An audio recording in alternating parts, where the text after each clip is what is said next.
अस्सलाम वालेकुम। आज हम लोगों ने अपना लेक्चर नंबर 10 स्टार्ट करना है। इससे पहले लेक्चर नंबर 9 में हम लोगों ने डिस्कस की थी डिफरेंट डेटा टाइप्स, जिसमें हमने डिस्कस की थी integer data type, floating data type, फिर करेक्टेड डेटा टाइप। आज हम लोगों ने डिस्कस करना है डिफरेंट जो एलिमेंट्स आप लोगों के और हैं सीख के जो एक्सप्लोर करने हैं।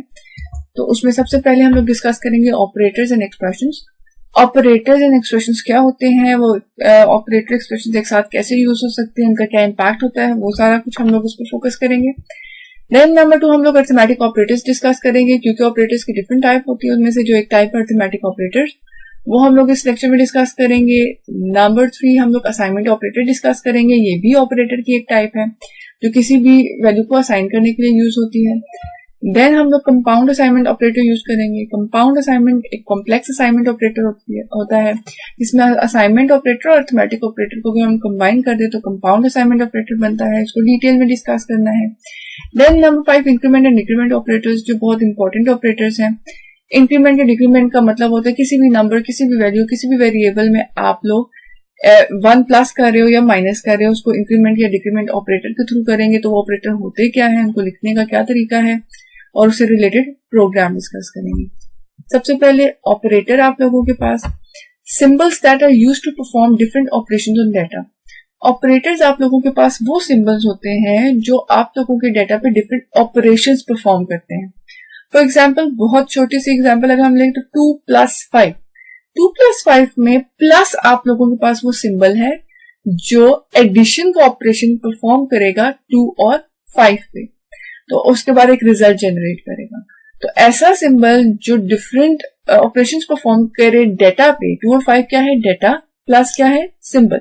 ऐसा सिंबल जो ऑपरेशंस परफॉर्म करे डाटा पे, उसको बोलते हैं हम लोग ऑपरेटर्स। ऑपरेटर्स में फर्दर हम डिस्कस करें तो आप लोगों के पास सी बहुत ज्यादा वैरायटी प्रोवाइड करता है ऑपरेटर्स की, जिसमें अरिथमेटिक ऑपरेटर्स हैं, डिफरेंट टाइप्स हैं उनकी। हम लोग इसको डिटेल में अगर टाइप्स डिस्कस करें तो सबसे पहले अरिथमेटिक ऑपरेटर्स हैं। बहुत सारे जितने भी मैथमेटिकल ऑपरेटर्स हैं, प्लस माइनस डिवीजन, ये सब आप लोगों के पास अरिथमेटिक ऑपरेटर्स की कैटेगरी में फॉल करते हैं।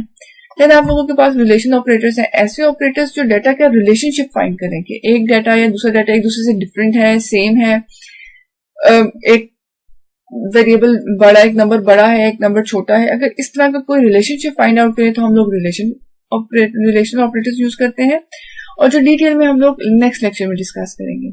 देन हमारे पास आ जाता है लॉजिकल ऑपरेटर्स। लॉजिकल ऑपरेटर्स आप लोगों के पास ऐसे ऑपरेटर्स होते हैं जो प्रोग्राम की लॉजिक डिफाइन करते हैं। फॉर एग्जांपल एंड और नॉट, जो हम लोग नेक्स्ट लेक्चर में डिस्कस करेंगे। देन आपके पास है असाइनमेंट ऑपरेटर्स। असाइनमेंट ऑपरेटर ऐसे ऑपरेटर होते हैं जो किसी भी नंबर को या किसी वेरिएबल को असाइन करने के लिए यूज होते हैं, और इस ऑपरेटर को इक्वालिटी का साइन भी बोलते हैं। देन आप लोगों के पास है increment and decrement operator. Increment और डिक्रीमेंट ऑपरेटर जो मैंने अभी आपको बताया कि इसमें +1 या -1 ऐड होता है किसी भी वेरिएबल, किसी भी नंबर में। तो ये ऑपरेटर्स किस तरह से लिखते हैं, ये सारा कुछ डिस्कस करना है। देन कंपाउंड असाइनमेंट ऑपरेटर, ये कॉम्प्लेक्स असाइनमेंट ऑपरेटर है, जिसमें असाइनमेंट ऑपरेटर के साथ कोई ना कोई अरिथमेटिक ऑपरेशन परफॉर्म या हम लोग कंबाइन करते हैं। सबसे पहले एक टर्म है एक्सप्रेशन। एक्सप्रेशन क्या होता है आप लोगों के पास, a statement that evaluates to a value is called expression. एक ऐसी स्टेटमेंट जिसको जब हम लोग इवैल्यूएट करें तो रिजल्ट एक सिंगल वैल्यू आनी चाहिए। फॉर एग्जाम्पल 2 + 2 + 5, ये एक कंप्लीट स्टेटमेंट एक्सप्रेशन है, एक कंप्लीट स्टेटमेंट है। जब हम 2 + 2 + 5 करेंगे तो आंसर क्या आएगा, 9। तो 9 आप लोगों के पास एक सिंगल वैल्यू है। तो अगर हम इस पूरी स्टेटमेंट को 2 + 2 + 5 को इवैल्यूएट करें तो आंसर क्या आता है, एक सिंगल वैल्यू 9। तो इसका मतलब है ये एक एक्सप्रेशन है। देन आप लोगों के पास एक्सप्रेशन हमेशा सिंगल वैल्यू जनरेट करते हैं आंसर में। एक्सप्रेशन के पास 2 पार्ट्स होते हैं, ऑपरेटर्स और ऑपरेंड्स। ऑपरेटर्स जैसे हमने डिस्कस किया कि वो सिंबल्स जो कोई ना कोई ऑपरेशन परफॉर्म करते हैं डेटा पे, और वो जो डेटा है उसको आप लोग बोलते हो ऑपरेंड्स। जैसे अभी मैंने एग्जांपल डिस्कस की 2 + 2 + 5, तो इसमें जो प्लस का साइन है वो क्या है, ऑपरेटर, और 2 और 5 क्या है हमारे पास, 225 क्या हमारे पास, ऑपरेंड्स। ऑपरेंड्स पे आप लोग ऑपरेटर अप्लाई करते हो। आप लोगों के एक्सप्रेशन में किसी भी नंबर के ऑपरेटर्स या ऑपरेंड्स आ सकते हैं, एनी नंबर ऑफ ऑपरेटर्स और ऑपरेंड्स यूज कर सकते हो। जैसे मैंने अभी जो एग्जांपल डिस्कस की वो है 2 + 2 + 5, जिसमें हमने 2 ऑपरेटर 3 ऑपरेंड्स यूज किए हैं। अगर मैं करूं 2 + 2 + 5 + 5, तो अब मैंने ऑपरेंड्स का नंबर ज्यादा कर दिया, साथ ऑपरेटर का नंबर ज्यादा कर दिया, तो आप किसी भी नंबर का ऑपरेटर या ऑपरेंड यूज कर सकते हो। देन अगर हम एग्जांपल्स डिस्कस करें तो a + b, आप लोगों के पास 2 वेरिएबल्स को ऐड कर रहे हो, तो ऑपरेटर क्या है प्लस, a और b आप लोगों के पास ऑपरेंड्स हैं। देन m/n, ये आप लोगों के पास ऑपरेंड्स और ऑपरेटर्स का सीक्वेंस है। x + 100, जरूरी नहीं है कि सिर्फ वेरिएबल हो, आप कॉन्स्टेंट्स भी यूज कर सकते हो, तो ये एक एक्सप्रेशन है। देन आप लोगों के पास ऑपरेटर्स की डिफरेंट टाइप्स जो हम लोगों ने देखी भी स्टार्ट में, उसमें से फर्स्ट थी अर्थमेटिक ऑपरेटर्स। अर्थमेटिक ऑपरेटर्स आप लोगों के पास क्या होते हैं, symbol that performs mathematical operation on data. ऐसे सिंबल जो सिर्फ मैथमेटिकल ऑपरेशंस परफॉर्म कर सकते हैं। और मैथमेटिकल ऑपरेशंस हमारे पास कौन कौन से हैं, एडिशन, प्लस का साइन, इसका मतलब है 2 वैल्यूज को ऐड करना, सब्ट्रैक्शन, माइनस का साइन, इसका मतलब है किसी एक वैल्यू में से दूसरी वैल्यू को माइनस करना। देन मल्टीप्लीकेशन है, 2 वैल्यूज को मल्टीप्लाई करने के लिए यूज होती है। देन डिविजन है आप लोगों के पास। और ये लास्ट में जो ऑपरेटर है ये थोड़ा सा डिफरेंट है, ये है मॉड्यूलस का ऑपरेटर। परसेंटेज का जो साइन होता है उसको हम लोग मॉड्यूलस का ऑपरेटर बोलते हैं। ये आप लोगों के पास रिमाइंडर फाइंड आउट करने के लिए होता है। फॉर एग्जांपल जब हम किसी भी नंबर को डिवाइड करते हैं तो जो उसका रिमाइंडर बच जाता है, अगर हम लोग पॉइंट्स में यूज ना करें तो जो रिमाइंडर बच जाता है, अगर आप वो फाइंड आउट करना चाहते हो तो आप मॉड्यूलस का ऑपरेटर यूज करते हैं। फॉर एग्जाम्पल मैं अगर करती हूँ 5/2, तो 2 × 2 4, और वो जो 2 ऊपर लिखा है वो डिवीजन का आंसर आता है, लेकिन वो जो 1 नीचे बच जाएगा वो मॉड्यूलस का आंसर आता है। मॉड्यूलस का ऑपरेटर आप लोगों को इसको रिमाइंडर ऑपरेटर भी बोलते हो। ये ऑपरेटर हमेशा सिर्फ इंटीजर वैल्यूज के साथ यूज होता है, ये कभी भी फ्लोटिंग पॉइंट वैल्यूज के साथ यूज नहीं होगा।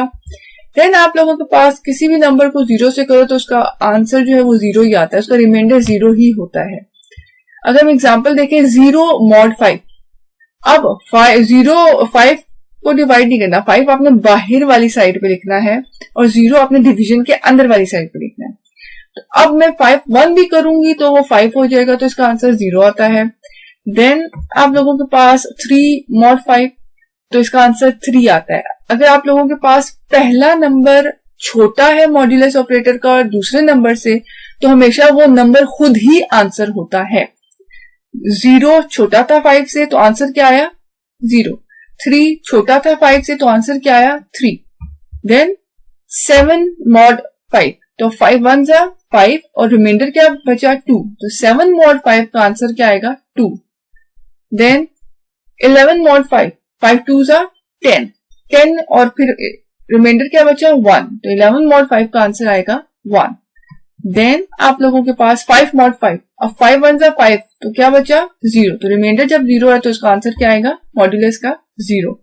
होपफुली आप लोगों को मॉड्यूलस का ऑपरेटर समझ में आया। उससे रिलेटेड कोई भी प्रॉब्लम है, कुछ भी इश्यूज है, तो आप लोग अपने इंटरेक्शन सेशन में डिस्कस कर सकते हैं।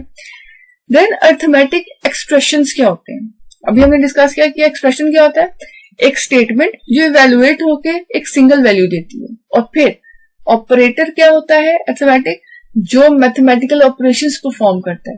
तो इसका मतलब है किसी स्टेटमेंट में अगर अर्थमेटिक ऑपरेटर्स यूज हो रहे हैं तो उसको हम लोग क्या बोलेंगे, अर्थमेटिक एक्सप्रेशंस। अगर हम इसकी डेफिनेशन देखें, a type of expression that consist of constants, उसमें नंबर्स हो सकते हैं, वेरिएबल्स और अर्थमेटिक ऑपरेटर्स, जो ऑपरेटर्स होंगे प्लस, माइनस, मल्टीप्लीकेशन, डिवीजन या मॉड।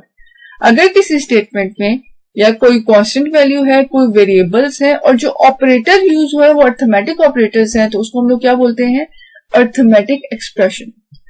देन आप लोगों के पास ये एक्सप्रेशन क्यों यूज होते हैं, आप लोगों के पास डिफरेंट अर्थमेटिक ऑपरेटर्स अप्लाई करने के लिए, यूज करने के लिए यूज होंगे। देन आप लोगों के पास एक्सप्रेशन में आप लोग इंटीजर वैल्यूज भी यूज कर सकते हो, फ्लोटिंग पॉइंट नंबर्स भी यूज कर सकते हो। अगर हम एग्जाम्पल देखें तो सपोज हमारे पास 2 वेरिएबल्स हैं a और b। a की वैल्यू है 10, b की वैल्यू है 5। द फॉलोइंग टेबल, अब आप लोग देखो इसका रिजल्ट a + b, तो क्या करेंगे, आंसर क्या आना चाहिए 10 + 5, तो आंसर क्या आया 15। देन a - b, 10 - 5, तो आंसर क्या आना चाहिए 5। देन अगर a इंटू बी परफॉर्म करना है तो 10 into 5 50, then a divide by b, इसका मतलब है 10 को डिवाइड करना है 5 से, तो 10 अंदर आएगा 5 बाहर, तो क्या आंसर आ जाना चाहिए आपके पास 2, क्योंकि आप लोगों के पास जब डिवीजन होता है तो आप लोगों के पास जो ऊपर लिखा जाता है वो आंसर आता है। a mod 5, 10 mod 5 करो तो 5 2 10, कुछ भी नहीं बचा, तो इसका मतलब है रिमाइंडर क्या होगा 0। तो ये सारी की सारी आप लोगों के पास अर्थमेटिक एक्सप्रेशन है, ऐसे एक्सप्रेशन जिसमें आप लोग वेरिएबल यूज कर सकते हो, कांस्टेंट यूज कर सकते हो, और जो ऑपरेटर होंगे वो सिर्फ अर्थमेटिक ऑपरेटर होंगे। ऐसी एक्सप्रेशंस को हम लोग अर्थमेटिक एक्सप्रेशंस बोलते हैं। Then data type of expression बहुत इंपॉर्टेंट है, क्योंकि हम लोग प्रोग्रामिंग कर रहे हैं, हम बहुत सारी डेटा टाइप्स को यूज करेंगे। तो डेटा टाइप ऑफ एक्सप्रेशन का रिलेशनशिप क्या है? Depends on the type of operands in the expression. किसी भी एक्सप्रेशन का जो रिजल्ट होता है वो किस टाइप में आएगा, उसमें जिस तरह के ऑपरेंड्स यूज हुए हैं। Then an expression whether both operands are of int type, the result would be int। ऐसा एक्सप्रेशन, फॉर एग्जाम्पल a और b को ऐड किया तो रिजल्ट की डेटा टाइप क्या होनी चाहिए? अगर a भी int है, b भी int है, तो ऑटोमेटिकली जो रिजल्ट इनका आएगा वो भी इंटीजर फॉर्म का ही होगा। देन कभी कभार ऐसा होता है कि एक्सप्रेशन में सिर्फ एक ही डेटा टाइप यूज नहीं होती है, कुछ नंबर्स होते हैं, कुछ पॉइंट्स वाले नंबर्स होते हैं, जैसे इंटीजर या फ्लोट। तो उस तरह के एक्सप्रेशन को आप लोग बोलते हो मिक्स टाइप एक्सप्रेशन। और अगर हम लोग मिक्स टाइप एक्सप्रेशन देखें तो फॉर एग्जांपल एक इंट नंबर है और हम लोगों ने उसमें ऐड जो करना है वो एक फ्लोटिंग नंबर है, तो आप लोगों ने रिजल्ट देखना है हमेशा फ्लोट में आएगा। हमेशा रिजल्ट बड़ी वाली डेटा टाइप में आता है, छोटी वाली डेटा टाइप में नहीं आता। इंट और फ्लोट में से ज्यादा मेमोरी कौन ले रहा था? फ्लोट। तो इसका मतलब आंसर फ्लोट में ही आएगा। इंट किसी इंटीजर नंबर में से आप लॉन्ग माइनस कर दो तो आंसर क्या आना चाहिए? लॉन्ग, क्योंकि लॉन्ग आप लोगों के पास बड़ी डेटा टाइप है। देन इंट इंटू डबल करो तो दोनों में से बड़ी कौन सी है? डबल, तो आंसर आपके पास आएगा डबल। अगर कोई एक ऐसा नंबर है, एक फ्लोट नंबर है, एक लॉन्ग डबल का है, तो आंसर हमेशा किस में आएगा? लॉन्ग डबल में। देन असाइनमेंट ऑपरेटर है आपके पास। असाइनमेंट ऑपरेटर का मतलब क्या? असाइन करना। जैसे मैं आप लोगों को टास्क असाइन करती हूँ, मैं आप लोगों को काम देती हूँ, इसी तरीके से आप लोगों के पास असाइनमेंट ऑपरेटर क्या है? इक्वल टू का जो साइन होता है वो आप लोगों के पास क्या? Assignment operator. The assignment operator equals to is used to assign a value और a computational result to a variable. सिर्फ एक वैल्यू नहीं है कि a इज इक्वल टू 5, तो मैंने 5 को इक्वल के साइन के साथ असाइन कर दिया a को, मैंने a को दे दिया। हम ये भी कर सकते हैं a is equal to 5 plus 2, तो 5 प्लस 2 का जो आंसर होगा वो a में स्टोर होगा। तो आप लोगों के पास असाइनमेंट ऑपरेटर जो असाइन करता है वो एक वैल्यू भी कर सकता है और वो किसी एक्सप्रेशन का रिजल्ट भी सेव कर सकता है, किसी वेरिएबल को दे सकता है। A statement that assigns a value to a variable is known as assignment operator। एक ऐसी स्टेटमेंट जो किसी वेरिएबल को वैल्यू असाइन करने के लिए यूज होती है उसको हम लोग क्या बोलते हैं? Assignment operator. अगर हम इसका सिंटेक्स देखें तो हम लोग क्या लिखेंगे? Variable is equals to expression. Variable आप लोगों के पास हमेशा किस साइड पे आता है? लेफ्ट साइड पे। एक्सप्रेशन या नंबर आपके पास राइट साइड पे आता है। तो हमेशा राइट साइड की चीज जो है वो इक्वल के साइन के राइट साइड की चीज हमेशा लेफ्ट साइड को दी जाती है, असाइन की जाती है। तो वेरिएबल आप लोगों के पास क्या है? नेम ऑफ द वेरिएबल, जहां जिस वेरिएबल को आप लोग वैल्यू असाइन करना चाहते हो। और एक्सप्रेशन आप लोगों के पास असाइनमेंट ऑपरेटर, इक्वालिटी के साइन को हम लोग क्या बोलते हैं? Assignment operator. देन एक्सप्रेशन आप लोगों के पास क्या है? ऐसी स्टेटमेंट जिसको इवेलुएट करने के बाद एक आंसर आएगा और वो आंसर हम लोगों ने किसको असाइन करना होगा? वेरिएबल को। देन जो मैंने अभी डिस्कस किया एल वैल्यू और आर वैल्यू। एल वैल्यू आप लोग कहते हो लेफ्ट वैल्यू को, आर वैल्यू आप लोग बोलते हो राइट।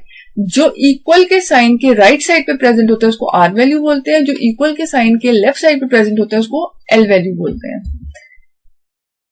देन हमेशा याद रखना है जो राइट साइड वाली, इक्वल के राइट साइड वाली वैल्यू है वो लेफ्ट साइड वाली वैल्यू को असाइन होती है। फॉर एग्जाम्पल हम लोग ये कर सकते हैं x इज इक्वल टू 5। 5 जो नंबर है वो वेरिएबल x को असाइन हो सकता है, but 5 is equal to x नहीं लिख सकते क्योंकि आपका वेरिएबल कभी भी कांस्टेंट को असाइन नहीं हो सकता। देन आप लोगों के पास दो टाइप के ऑपरेटर्स है, यूनरी ऑपरेटर्स और बाइनरी ऑपरेटर। यूनरी ऑपरेटर आप लोगों के पास ऐसे ऑपरेटर्स होते हैं जो सिर्फ एक ऑपरेंड पे काम करते हैं, उसको हम लोग बोलते हैं यूनरी ऑपरेटर्स। और बाइनरी उनके वर्ड से पता चल रहा है वो क्या होंगे, जो दो ऑपरेंड पे काम करेंगे। For example minus, plus plus, minus simple -5, तो 5 एक ऑपरेंड है और माइनस का क्या मतलब है कि ये एक नेगेटिव नंबर है। तो माइनस जो है वो आप लोगों के पास किसी अगर सिंगल वैल्यू के साथ आए तो वो यूनरी ऑपरेटर है। देन आप लोगों के पास मैंने यहाँ पे लिखा हुआ है प्लस प्लस। प्लस प्लस आप लोगों के पास इंक्रीमेंट ऑपरेटर है। किसी भी वेरिएबल के साथ अगर आप लोग 2 दफा प्लस लिख दोगे तो इसका मतलब है आप उसमें 1 ऐड कर रहे हो। फॉर एग्जाम्पल एक वेरिएबल में नंबर था 5 और मैं कर देती हूँ उसको a = 5 और a++, तो इसका मतलब है अब a में 5 से और क्या हो जाएगा 6। इसी तरीके से 2 दफा माइनस एक साथ आ जाए तो उसको डिक्रीमेंट ऑपरेटर बोलते हैं, जो किसी भी नंबर में से 1 माइनस करता है। फिर आप लोगों के पास एक नॉट का साइन है जिसको एक्सक्लेमेशन मार्क भी बोलते हैं, वो भी सिंगल ऑपरेंड पे अप्लाई होता है। जैसे -a, n++ x, जो भी n में वैल्यू उस पर 1 ऐड कर दो, जो भी x में वैल्यू है उसको उनमें से 1 सब्ट्रैक्ट कर दो। देन आप लोगों के पास आता है बाइनरी ऑपरेटर्स। बाइनरी ऑपरेटर्स ऐसे ऑपरेटर्स हैं जो 2 ऑपरेंड्स के साथ काम करते हैं। फॉर एग्जाम्पल प्लस, जैसे प्लस करने के लिए मुझे 2 वैल्यूज चाहिए होती है, मैं उनको ऐड कर सकती हूँ, मैं एक सिंगल वैल्यू को ऐड नहीं कर सकती। Minus, multiplication, division, greater than, less than हमेशा 2 ऑपरेंड्स के बीच में होता है, कभी भी एक पे अप्लाई नहीं होता। अगर इस एग्जाम्पल देखें a + b, क्योंकि a और b 2 ऑपरेंड है और प्लस 2 ऑपरेंड्स पे अप्लाई होगा। Then x y/y, then b > c, तो इसमें आप लोगों के पास क्या है, 2 ऑपरेंड्स इन्वॉल्व है। देन आप लोगों के पास आता है compound assignment operator. Compound assignment अभी हम लोगों ने डिस्कस किया असाइनमेंट ऑपरेटर, जो क्या करता था, राइट साइड वाली चीज को लेफ्ट साइड को असाइन कर देता था। कंपाउंड असाइनमेंट ऑपरेटर ऐसे ऑपरेटर्स होते हैं जो असाइनमेंट ऑपरेटर को और अर्थमेटिक ऑपरेटर्स को कंबाइन करके लिखते हैं। ये कॉम्प्लेक्स फॉर्म है। इसमें इस ऑपरेटर में असाइनमेंट ऑपरेटर के इक्वल का साइन, और इक्वल के साइन के साथ अगर plus, minus, multiplication, division, mod use कर दो तो वो मिला के आपके पास बनता है कंपाउंड असाइनमेंट ऑपरेटर। इसका सिंटेक्स क्या, आपके पास वेरिएबल, फिर operator plus, minus, multiplication, division, जो भी ऑपरेटर, फिर आप लोगों के पास इक्वल, असाइनमेंट ऑपरेटर का साइन और फिर एक्सप्रेशन। सबसे पहले वेरिएबल, वो नाम जो आप लोगों ने किसी वेरिएबल को दिया होगा। देन ओपी का मतलब है वो arithmetic operator, plus, minus, division, multiplication जो आप लोग अप्लाई करना चाहते हो। देन इक्वल का क्या मतलब है, आप लोगों के पास इक्वालिटी के साइन का मतलब होता है असाइनमेंट ऑपरेटर, और एक्सप्रेशन वो स्टेटमेंट जिसको इवेल्युएट करने के बाद एक आंसर आता है। देन अगर हम लोग देखें तो ऑपरेटर्स और इनका मतलब क्या है। प्लस इक्वल्स टू का क्या मतलब है, a + = 10। इसका मतलब है कि a की वैल्यू के अंदर ही जो a में वैल्यू पड़ी है उसमें 10 ऐड करो और वापस से a को ही असाइन कर दो, a में ही रिजल्ट सेव कर दो। फॉर एग्जाम्पल a में मेरे पास पड़ा हुआ था 5, तो मेरे पास a + = 10 का मतलब है पहले 5 में 10 ऐड करो, आंसर आया 15, और अब उसको वापस a में सेव कर दो। तो अब a में 5 की जगह क्या आ जाएगा 15। इसी तरीके से माइनस इक्वल टू है a, इसका मतलब होता है कि a = a - 10। Then asterisk equal to अगर हम अप्लाई करें, a स्टेरिक = 10 का मतलब है a = a × 10। अगर a में 2 है तो 2 × 10 20, और 20 को वापस a में ही सेव कर दो। इस तरह आप लोगों के पास मल्टीप्लीकेशन है और इस तरह आपके पास नेक्स्ट मॉड्यूलस है। देन कंपाउंड असाइनमेंट ऑपरेटर्स जो है वो बहुत सारी असाइनमेंट स्टेटमेंट होती है। हम लोगों ने अभी जो डिस्कस किया वो कंपाउंड असाइनमेंट ऑपरेटर है, वो एक डिफरेंट चीज है। फिर आप लोगों के पास कंपाउंड असाइनमेंट स्टेटमेंट होती है। कंपाउंड असाइनमेंट स्टेटमेंट में आप लोग बहुत सारी इक्वालिटी के साइन यूज करते हो। फॉर एग्जाम्पल आप लोग क्या करते हो, the assignment operator use in this statement, जैसे a = b = 10। अब ये एक स्टेटमेंट है जिसमें a = b = 10 का क्या मतलब है कि b को भी 10 असाइन करो और a को भी 10 ही असाइन करो। आपने 10 असाइन किया b को, और b में जो कुछ भी है वो असाइन कर दो a को, तो a और b दोनों में क्या आ जाएगा 10। ऐसी स्टेटमेंट को आप लोग बोलते हो कंपाउंड असाइनमेंट स्टेटमेंट। जैसे यहाँ पे हम एक से ज्यादा बहुत ज्यादा एक्सप्रेशन ऑपरेटर से ऑपरेंड्स ले सकते हैं। x is equal to y is equal to z is equal to 100 का मतलब है x में भी 100 आएगा, y में भी 100 आएगा, z में भी 100 आएगा। देन हम लोग अगर प्रोग्राम देखें, सबसे पहले हैश इंक्लूड stdio.h। अब मुझे इसको रिपीट मैं कर रही हूँ, लेकिन आप लोगों को खुद आ जाना चाहिए। हैश इंक्लूड आप लोगों के पास प्री प्रोसेसर डायरेक्टिव है, देन एंगुलर ब्रैकेट में आप हेडर फाइल लिखी है आप लोगों ने, देन conio.h आप लोगों ने हर प्रोग्राम में मास्क लिखना है। देन मेन आप लोगों के पास जो मेन फंक्शन जहां से एक्चुअल एग्जीक्यूशन स्टार्ट होगी, देन ओपनिंग ब्रैकेट, फिर जो आप काम करना चाहते हो। अब हम लोगों ने क्या लिया, इंट a, एक वेरिएबल डिक्लेयर किया जिसकी डेटा टाइप क्या है, इंट। अब बैकएंड पे मेमोरी में एक a नाम का बॉक्स बना दिया और जिसमें किस टाइप का डेटा स्टोर हो सकता है, इंटीजर टाइप का। देन क्लियर स्क्रीन का फंक्शन जो स्क्रीन को क्लियर करने के लिए यूज होता है, a इज इक्वल टू 10। जो बॉक्स आप लोगों ने बैकएंड में मेमोरी में बनाया था जिसका नाम a था, उसके अंदर जो कंटेंट है, जो वैल्यू है, वो क्या हो गई, 10। ये हम लोगों ने डिफाइन किया। इंट a का मतलब था कि आप लोगों ने डिक्लेयर किया वेरिएबल। अब जब आप लोगों ने दूसरी लाइन में a को वैल्यू दी, इसको बोलते हैं डेफिनेशन, आप लोगों ने 10 को जो असाइन और असाइनमेंट ऑपरेटर यूज हुआ है, तो 10 वैल्यू आपने असाइन कर दी a को। अब a के अंदर क्या वैल्यू है, 10। देन अब अगर मैं लिखूं value of a percentage d, जो हम लोगों ने पहले भी डिस्कस किया, जो भी इन्वर्टेड कॉमर्स के अंदर होता है वो एज इट इज आएगा। ये बैकस्लैश एन यूज होता है नेक्स्ट लाइन में जाने के लिए। और परसेंटेज डी, क्योंकि हमारे पास अभी हमें अगर नंबर पता नहीं है तो रन टाइम पे नंबर परसेंटेज डी की जगह वो नंबर आ जाएगा। तो परसेंटेज डी का मतलब ये है कि कैलकुलेट होके कोई नंबर इस डी की जगह आएगा जिसकी डाटा टाइप क्या होगी, इंट। और वो नंबर कहां से आएगा, कॉमा के बाद जो हमने इसी लाइन के एंड में लिखा हुआ है ना a, वहां से। अगर हमारे पास एक से ज्यादा डी है तो हम लोग एक से ज्यादा वेरिएबल्स लेंगे कॉमा के बाद। तो अब हमारे पास स्टेटमेंट क्या आ जानी चाहिए, वैल्यू ऑफ a कॉलन 10, क्योंकि a में क्या पड़ा हुआ है, 10। और ये value of a as it is आएगा, मैं इसकी जगह b c d कुछ भी लिख दूं। असल में ये परसेंटेज d जो है ये वैल्यू कहां से लेता है, इस a से लेता है।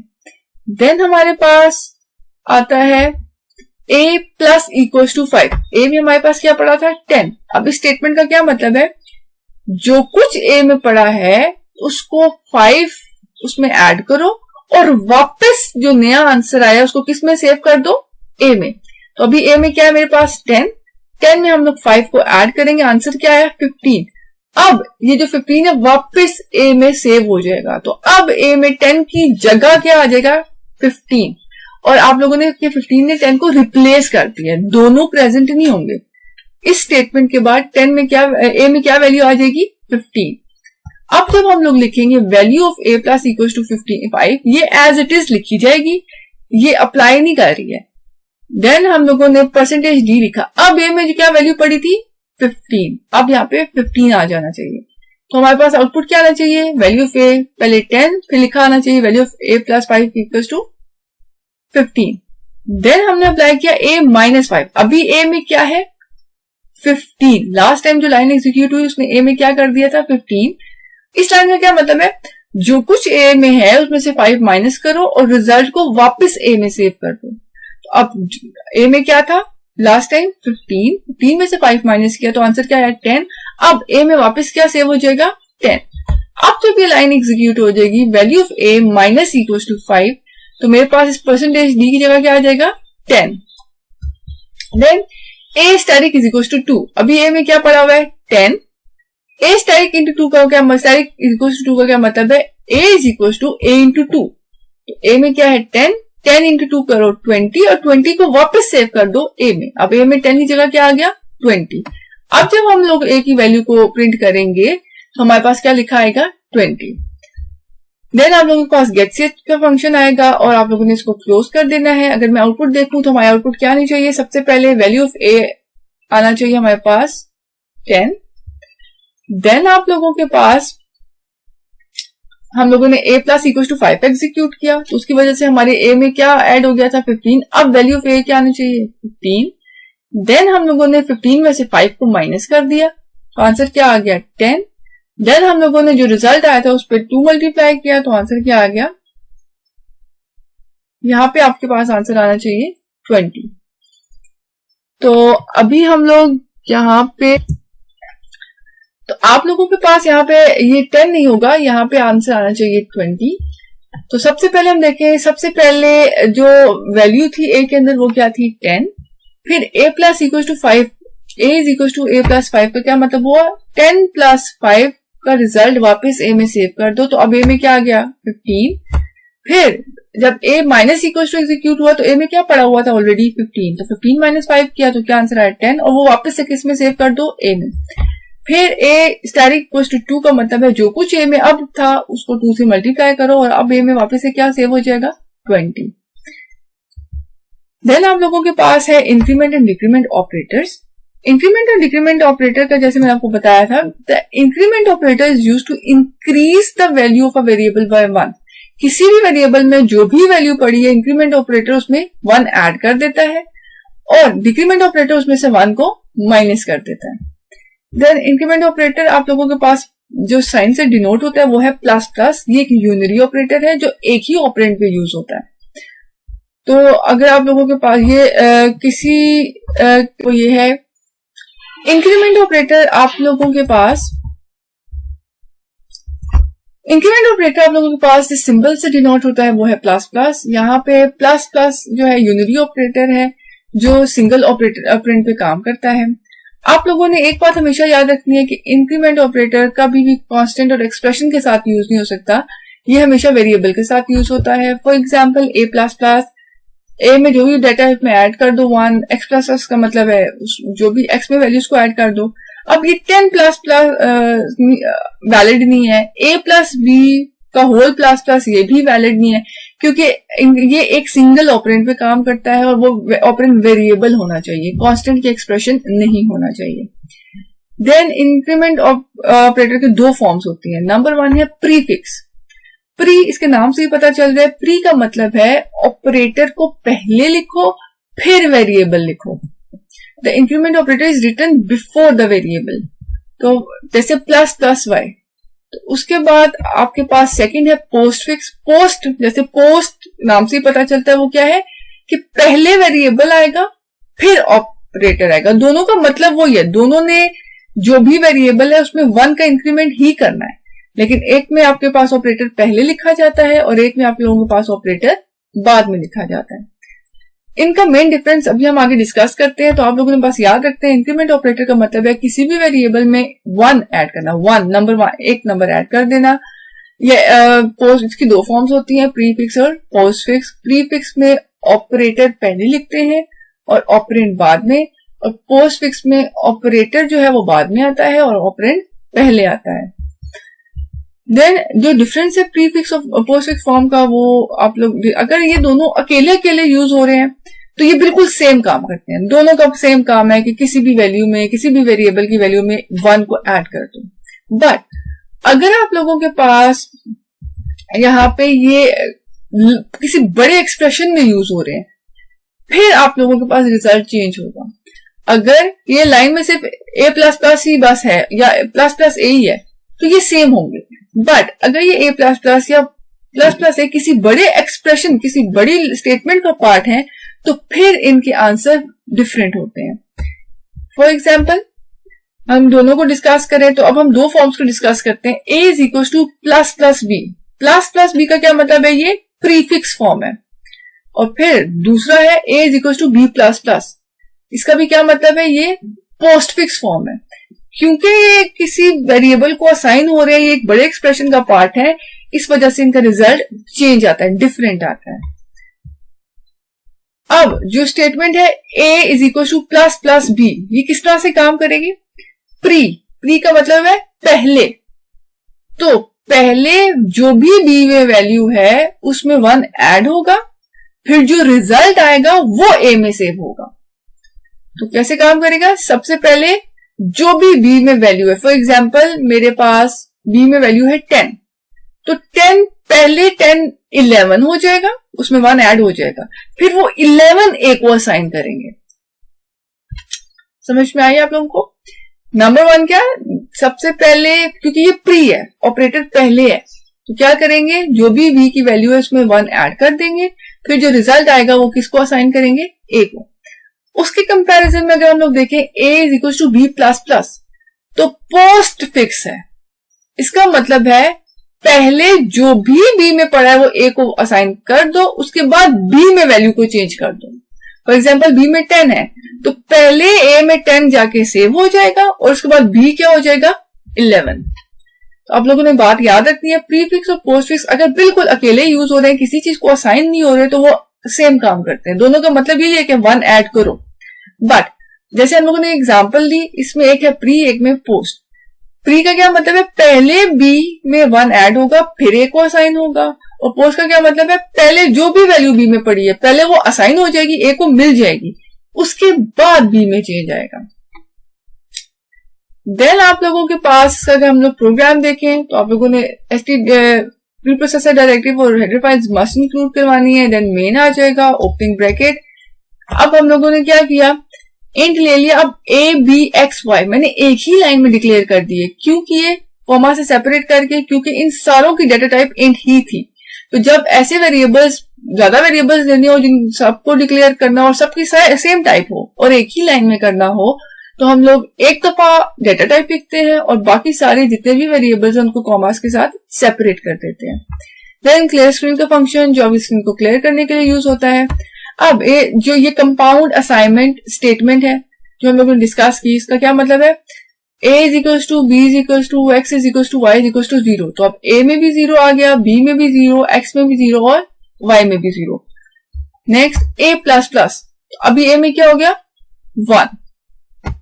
Then b is equals to a, जो कुछ a में है वो b को असाइन कर दो। तो a में भी क्या हो गया था, 0 से 1 हो गया था, तो b को ऑटोमेटिकली क्या मिल जाएगा 1।